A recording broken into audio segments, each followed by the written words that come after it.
Gil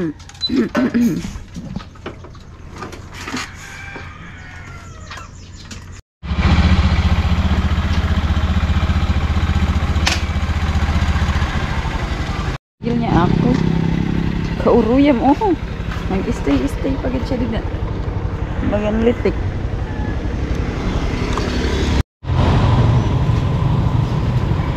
One side na sila. Dali na. Kapag nag-one side na buko din. One side na buko din. Sabi din.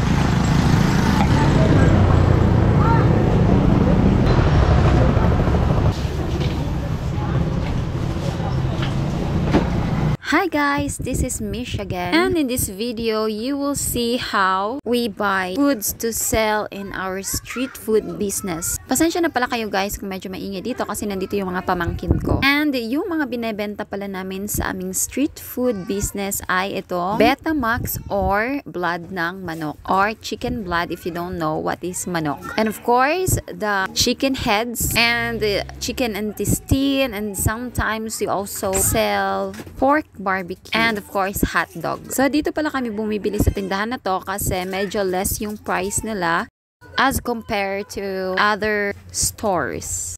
Oh, bakalan mo te? Ano? Isaw po, may isaw po kamote. Wala na te, ibol na lang. Ibol. Sino ko na dito? Ay, nagaparata ko sa ng tubig. Dili, butang. Te, amo na yun te. Hindi ka na maano te. Guys, kasama na yung mga customer namin po. Guys, guys, 300 okay na. Guys, 300 okay na. Anong guys? Ganyan ka muna, Miss Rosso. Kaya na kayo mga guys. Hindi na po. Kaya naman din. Kain na kayo mga guys. O, taklubini guys. Ay, bilis. Ano ba te? Amo lang? Ibol te. Tikpera ibol niya te. Tikpera po ibol niya. 160. 160 po guys. Na. I'm with my sister pala. She's Apple. If you're watching my vlog, she's always present actually. So, yung tindahan pala na to is located at Aroroy. So, hindi siya madali para sa amin kasi medyo malayo yung barangay namin and we need to drive pa and spend for gasoline. Pero since wala namang kaming ibang mabilihan, dun lang talaga, and mababait naman yung kanilang staff and yung may-ari. So, talagang dito na kami bumibili sa kanila. Pag bumibili pala kami ng mga food is yung tama lang kasi mahirap kasing bumili ng medyo marami tapos hindi maubos tapos medyo sumasama yung amoy kahit na ilagay natin sa freezer or sa chiller. Kaya mas pinipili na lang namin na bumili ng bago everyday, and we make sure na inuubos namin yung mga tinitinda namin para walang problem. Sa store pala na to is mabibili mo na yung mga basic needs mo. Meron sila ditong oil, meron silang suka, toyo, mga condiments, meron sila ditong egg. Usually, yung mga binebenta nila dito is for negosyo or business. And after pala namin bumili doon is dumiretso na kami doon sa isa pang tindahan kasi naubusan sila ng stock ng suka. I think suka. Nakalimutan ko na kasi medyo matagal na tong video na to. Anyways, yung tindahan pala na to is nasa harap lang siya ng supermarket. Pero hindi siya ganun ka well known kasi medyo tago nga siya. Kita nyo naman guys. Yung binili pala namin dito, ay hindi ko pala alam kung bumili kami dito or may tinanong lang kami kasi medyo nagkakaubusan yung stick. So, dito kami naghanap pero wala din sa kanila. So, yung ending is bumili kami ng mahal na stick worth of 20 pesos. Isang tali lang. So, medyo costly yun. Kasi usually, 12 pesos lang yung barbecue stick. Kita nyo sa reaction ko dyan, na disappointed kasi nga, mahal nga yung stick na mabibili namin for sure. Anyways, after pala namin pumunta doon is dumiretso na agad kami dito sa Pamilihang Bayan to buy pork and other stuff. Hindi, pero yung binili lang namin dito is yung pork kasi naubusan ng pork yung suki namin. So, yung driver ko pala dyan is yung kapatid ko. Nakakabata ko siyang kapatid, si Apple. Kasi marunong naman na ako mag-drive. Kaya nga lang, medyo takot ako. Especially kung dito sa proper ng Aroroy. Medyo marami na kasi yung transportation dito. So, nakakatakot na. And yung pag-drive pala is palakasan ng loob. Yun yung sabi sa akin ng papa ko. Pero hindi kasi malakas yung loob ko eh. Sorry na. Malakas lang yung loob ko pag nandito yung asawa ko kasi siya yung nag-guide sa akin. Pero now, wala siya dito be. Nasa ibang lupalop siya ng mundo. Anyways, balik na tayo dito sa video. Dito pala kami bumili ng aming pork barbecue. For barbecue. Ano ba? For pork barbecue. So, syempre, pork yung bibilhin kasi pork barbecue nga eh. Grabe, mahal yung pork, no? So, medyo mabigat-bigat pag nagbebenta kayo ng pork barbecue kasi kailangan yung habulin yung capital. And since best seller din siya, marami na rin naghahanap ng pork barbecue kasi inuulam ng mga customer namin. Kaya nagpro-provide kami kahit medyo hindi kalakihan yung kita. Pero mas okay naman na yon kesa naman sa walang kita, diba? Naniniwala kasi ako na mahirap mong kunin yung 1 milyon sa isang tao lang kaysa sa kunin yung milyon sa maraming tao. So kahit isa or 1 peso lang kita mo per item. Pero, hindi naman gaano kamahal mo binibenta. So, yung mga customer, bibili sa'yo. Yung 1 peso na kita mo, pag pinagsama-sama yun, malaki-laki na din. Kesa naman, mahal yung benta mo para nga malaki yung kita. Tapos, wala masyadong customer na bumibili kasi nga expensive. So, mahirap mong kitain yung malaki. Basta yun na yun. Gets nyo naman siguro yung point ko. By the way, dito pala kami bumili ng dugo. Kasi wala palang dugo doon sa suki naming tindahan. Anyway, yung kilo pala ng dugo ngayon is 100 pesos. Tapos, binebenta namin ng 5 pesos per stick. Bakit 5 pesos? Kasi yung pwesto namin is hindi siya doon sa proper. And usually, yung mga customer namin is kadalasan bata. So, yung afford lang ng bata is 5 pesos. So, ganyan minsan pag magnegosyo ka, kailangan mong isipin yung customer mo, yung target mo, kung sino ba yung target mo. Usually kasi sa proper, yung mga Betamax nila is 10 pesos na, pero dito sa amin is 5 pesos. Pero syempre, yung size naman, syempre kailangan ding tansyahin para syempre may income din, diba? And dito na din pala kami bumili ng isaw. So, yan ay chicken intestine. Masarap yan kasi masarap yung timpla namin. Syempre, sasabihin kong masarap yun eh. Anyways, yung kilo pala ng isaw is 130 or 160.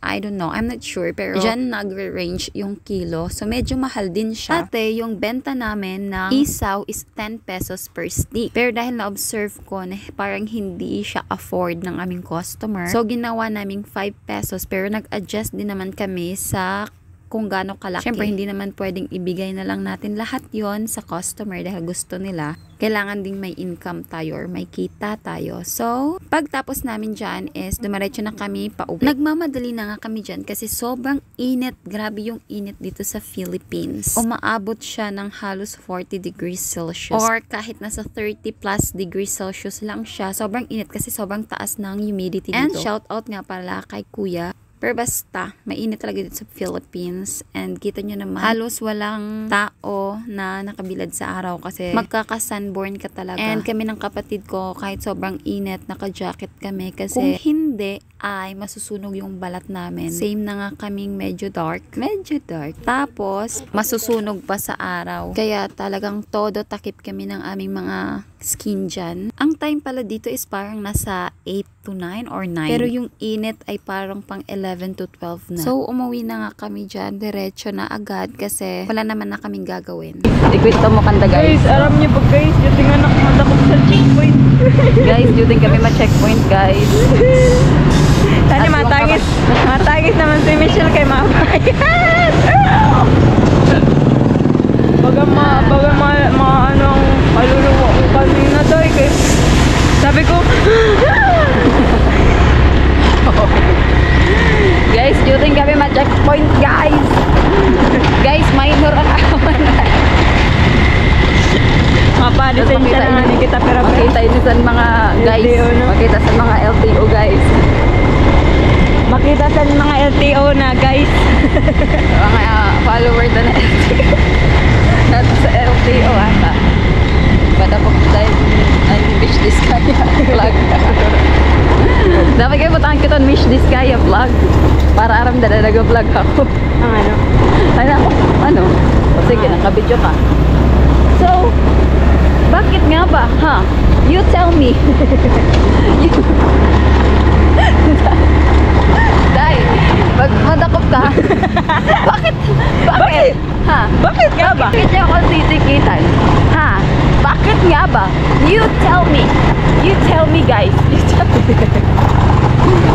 Sige, nakabidyo ka. Mag-overtake ka baga.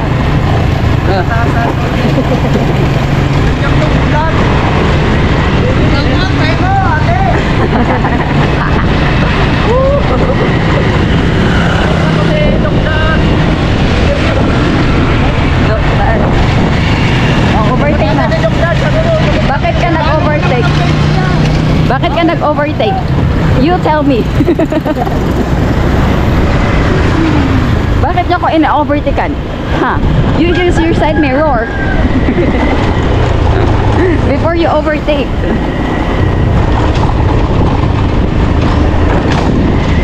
So, yun na nga guys. Na-overtake kami guys. Muntik na kami matikitan. Baga malabas talaga dito kung kaluluwa ko kanina. Yung totoo. Oo. Sige, nakabidyo ka. Yes guys, ito pala yung day na muntik na kaming ma-checkpoint. Kasi naman, yung kapatid kong to, muntik na siyang lumiko doon sa checkpoint area. Kasi yung checkpoint is nasa cruising siya. And yung area nila is nasa main road. Pupunta kami doon sa tindahan, which is pwede naman siyang puntahan sa ibang way or ibang path. Pero yung kapatid ko is, ewan ko kung ano yung pumasok sa utak niya at dun siya sana dadaan. Buti na lang at medyo malinaw pa yung mata namin kaya hindi kami nakapag-diretso kasi kung nakapag-diretso kami talagang malilintikan kaming dalawa. Anyways, this time is nandito na pala kami sa aming bahay and tingnan nyo, tawang-taw pa siya dyan kasi muntik na nga kaming ma-checkpoint. Happy talaga be, happy. And after is inasikaso na muna namin yan and then pagkatapos may lakad ulit kami. I'll let you in pero the this time is You let me up. siguro 4 to 5 feet. Kasama na namin dito yung kapatid ko si Miss Nature. Kasi sa gym sila pagtapos yan. Grabe. Nauran niya. Kasi bago ko sa mga items na pinabagyan.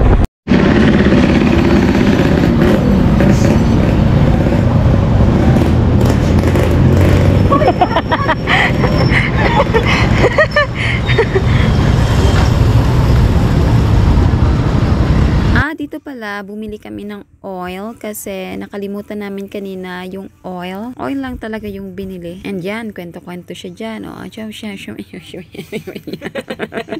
Actually, nakalimutan ko na talaga kung ano yung mga pinagsasabi ko dyan. Pero sobra yung kwento niya dyan. Puro kulang yung sukli niya, kaya binalikan niya.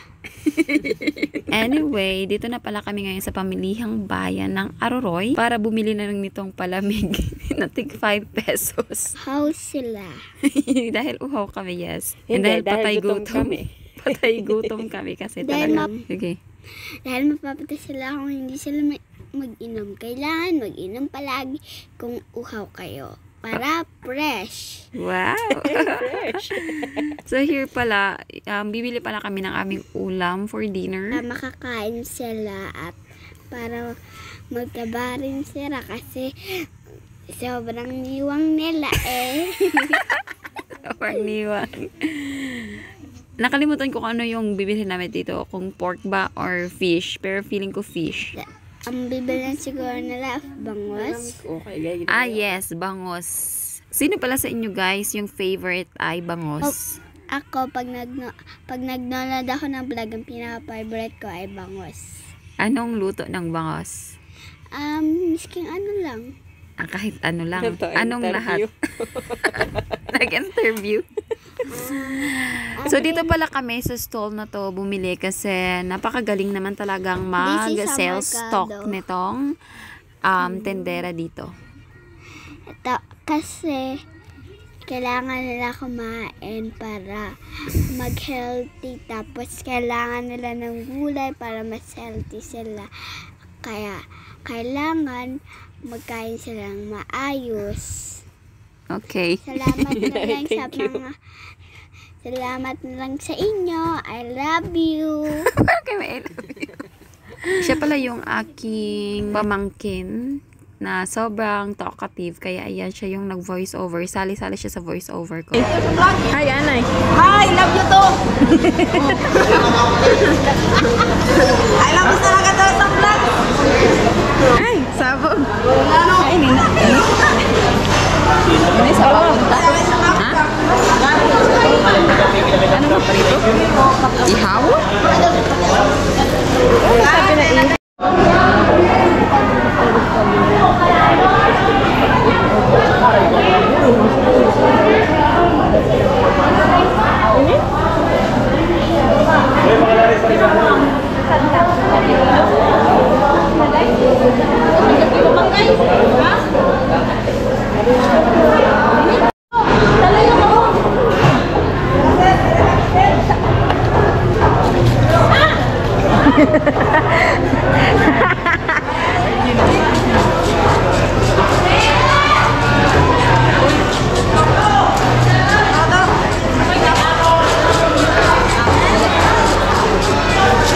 Ano? Wala ka daw. Kulang siyang piso. Sako na lang ito. 50 sa imo, 50. Maabot nga nila order. Ano gawin na sila?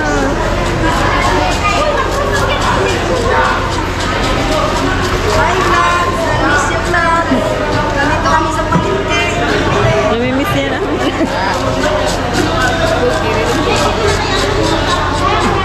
Na siya, may god na ano?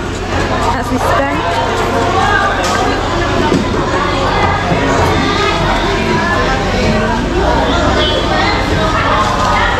Tibay sana ng vlogs.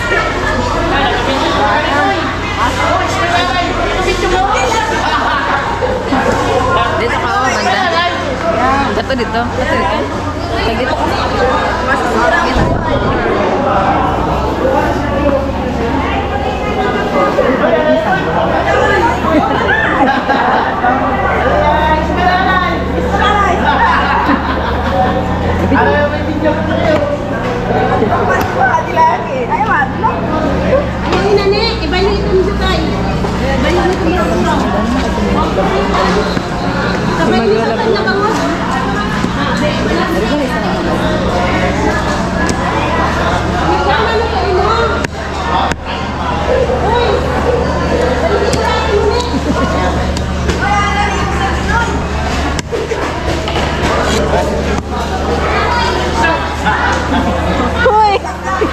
And after ng napakahabang eksena doon sa market, ay dumiretso na kaming umuwi. Pala guys, bumili pala kami ng mga gamit for my mama and papa. And yan yung reaction ng mama ko. Real reaction. Kasi guys, naisip ko lang, kasi nung bata ako, kami, pag pumupunta sila mama ng city or ng proper, is lagi kaming humihintay kung may pasalubong ba sila, kung may gift ba sila, kung ano ba yung dala nila for us. And iba yung feeling na may dala sila and yung may gift ba sila sa amin. So, this time, since lagi nilang inuuna yung kapakanan namin, binibili nila yung mga pangangailangan namin, and nakakalimutan nila yung mga sarili nila. So, ako, binigyan ko sila nitong mga basic needs lang naman nila. Not so luxurious, mga basic lang, pero needs nila to. Kaya sobrang happy ko namin. Kasi pag meron kami, binibigyan talaga namin yung mga parents namin just to make them feel na they're special to us. And I am very, very happy for this moment na ako naman yung bumibigay sa kanila pabalik. Kasi, yan, we're very lucky to have them. Yan lang.